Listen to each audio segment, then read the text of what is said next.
You want to talk about some fairly interesting challenges? How about this one here from HCR? He's given me the challenge to try to win the first Blacklist driver in Need for Speed Most Wanted 2012, as in Blacklist number 1, the Koenigsegg Agera R in this here, the Tesla Roadster Sport. Now, if you played this game, you'll know that the Tesla has one of the lowest top ends of any of the vehicles in the game, but it's by no means, I would say, the slowest. It's just that this vehicle has some limitations with it being a early electric vehicle, and that it's not as fast on the top end or any sort of thing like that. But let me run you through the little setup that I'm going to be using for this race. So we got Track Pro tires to give myself the most grip during the event. We got Power Shot Pro nitrous because this vehicle already accelerates fairly quickly. I won't really be needing to use the burn. Lightweight Pro chassis just to help again with making this thing even quicker when needed and better through the corners.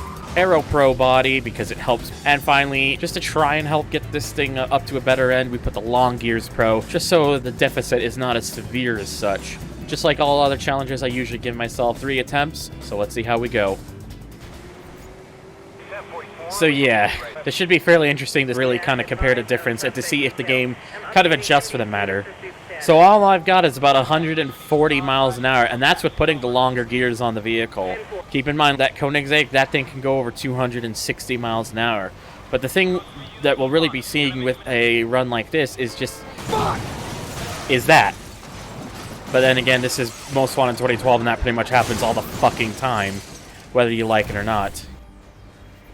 So what I was trying to say before I interrupted myself with that unintentionally was that it's going to be interesting to see whether the game adjusts in terms of how fast the opponent car is going in regards to the vehicle that you're in. And it looks like we are slowly catching up, so that pretty much tells me exactly what I was guessing, which, yes, it does adjust. Had this game came out later, they could have probably used one of those later Model S's that are like, what, P179D or something? I don't fucking know. Teslas are weird. They're not my cup of tea. I don't mind electric cars as a whole, but Teslas are, I've got some reservations to how I feel towards them as vehicles. These areas here will probably be where I can best make the most out of what I have here. Well, there we go. That's a good way to get something working here. But how quick will it catch up? Because, of course, look how fast that was.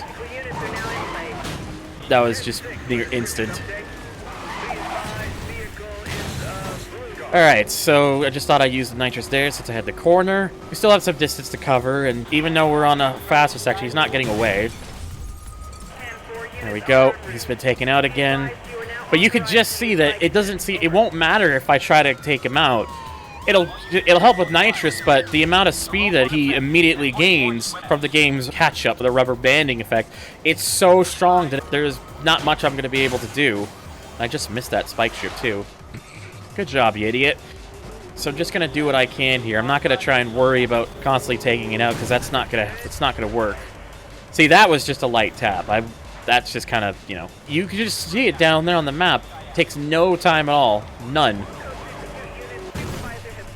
Oh, jeez, try to run me off the section there. Thankfully, the game is fair about the checkpoints in that area. It doesn't matter if I go up there. It still gives it to me. So the best way I'm going to probably have to do this is I'm going to have to make sure I'm close to him near the finish and then try to take him out just before finishing, because that might give me the best chance.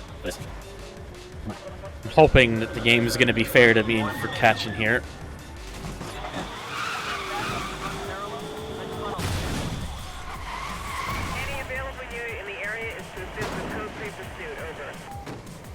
Just going to do this to get the meter up. Oh, wow, that helped really well. It's already right back up again. So now oh, the car did not turn enough. So that's the thing with this game's handling physics. I've never been a huge fan of it. But then again, I'm not alone on that reservation. Wow. I'm amazed I managed to get through there cleanly without taking him out. Although that would have helped to get the meter up. Alright, I'm going to have to just... Alright, we're coming near the finish. Oh, this is gonna be close, but... Oh, holy crap, he's crashed! Crashed just before. Oh, the catch-up's coming in, though, but it's too late. First try.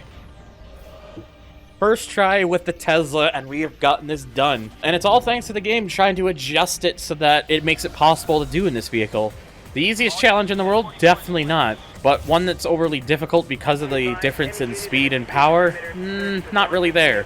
The game tends to be pretty fair about it. You just have to make sure you're on your game.